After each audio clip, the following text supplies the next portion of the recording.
Alright, so here's a scene that I'm working on currently in Unity. The buildings were modeled using ProBuilder, so if you go to Window and you go to Package Manager, you can install ProBuilder there. So here's ProBuilder. I'm going to be using it for this tutorial. So it's right here, ProBuilder, and then you want to install the latest version. What I'm going to do though is, in my game, is I want my character to walk up to a kid's car and be able to fire like potatoes out of it at these houses and knock over these different objects. So let's actually start off with a testbed scene. So I'm going to double click my testbed scene, which is here. And this is, if you remember from the last video, we were just starting off with basic probability, where when you press play, you can do a random number. Like a random number will be generated within that. So what I'm going to do is, within this test bed is, I'm going to just sort of script this new scene. So actually, you know what we can do? Yeah, let's do it in here. So here's my main character. And let's take a look at disabling her for a second. I'm going to expand out the floor. So let's open ProBuilder. Another way to do this is just click this button here, and you can select these faces.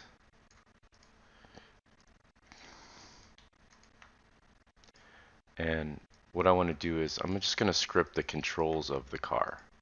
So there's a couple things I'd like to happen. So my character goes from a 2D side-scrolling view to maybe a 3D one where I'm driving around the environment or something. So that might be a fun mechanic. So it switches the camera view itself. So I'm going to go ahead and do layout 2x3. I'm going to bring this down. And if you remember last time, if I just hit play, you guys can check it out. But like, looks like I'm missing something here.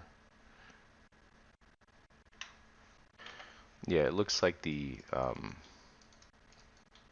I kind of messed up I had a script in there that was from before. Alright, so let's uncheck play here. I'm going to make my canvas, see right now it's screen space overlay. I'll leave it as screen space overlay, but you see we have scale with screen, constant physical size. If I turn on constant physical size, regardless of my game window, it'll do its best to stay with the screen size. So the same thing with this. See, we have our panels. I'm going to select all of these different elements here. Select in the middle here. Hold Control and Shift. Click in the middle. Then hold Control and click in the middle. And what that does is it gives us a centered point. Here's Control and Alt. A centered point. We're centering our pivot across all of these elements. And we want to make sure that, let's see if I press play here. There we go. See how it stays constant? So now when we play our guessing game, so say I enter 5 and I hit button, you lost, it's 4. This is like the hardest game in the world. So maybe we'll have like a big reward for it. There we go. I actually hit it. 3. You win. Alright, so let's go back to our cube and let's start scripting this out. So what I'm going to do is I'm going to create a kid's car. So my niece just got one of those nice little cars you can drive. So I'm kind of inspired by that. So new ProBuilder window. And I'm just going to click on the plus next to new shape. Here's my cube. And I'm actually okay with that. And then I'm going to center the pivot on this. And what I want to do is just create a very simple script. And maybe in this view, because we're kind of staying in that vein of AI, what I'll do is I'll have it drive around with the WASD keys, and then when I move the mouse, it'll use this floor as a raycast to project where my thing is, and when I click, it'll fire off. Alright, so let's start. Let's go ahead and create a new script, and I'm going to call this kids car controller, and then eventually in ProBuilder, and then I'll spit it out to Myers or Blender, as I'm falling in love with Blender. I'll go ahead and create the actual card. So sorry about the sniffles. All right, so with that, I'm gonna go ahead and open the script up. So here's my kids car controller script. So there's a couple things I'm gonna do. Ordinarily, I would have I'd break it up into all these different classes, but for now, let's just, in this video, we'll just create our properties. Um, and so we want to reference our bullet.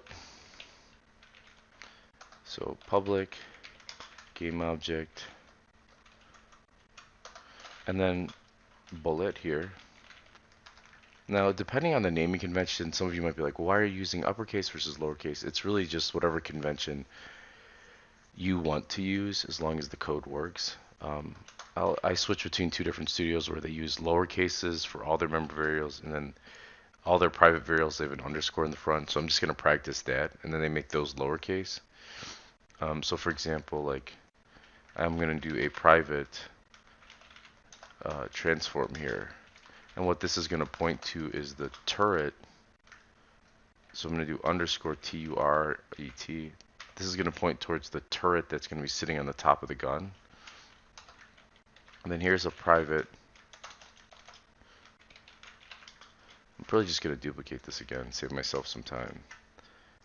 And this will be the bullet spawn point. So this is like our muzzle. We're going to have like an empty game object that we're going to pair it to the end of our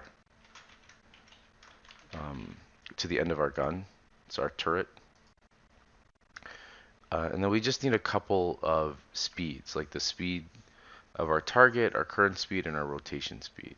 So private float, current speed, and our target speed, and the rotation speed. And I'm going to double this up for I'm going to double up the rotation speed. We want to make these of all type float. Alright, so these three values here are our kids car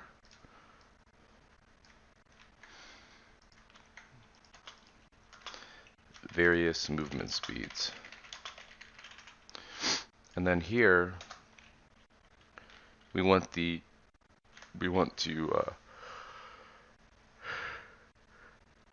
go ahead and oh, I'm sorry, let's do that down here. Let's make some, I'm gonna cut that here. These are more for our turret speed and stuff like that. Or maybe I'll just make well, let's make a separate one for that too. So I'm just going to make a private float here, and we'll make that for our turret speed. So turret rotation speed, so rot speed, and we'll make that equal to 10.0f. I'm going to duplicate that twice, and this will be my max forward speed.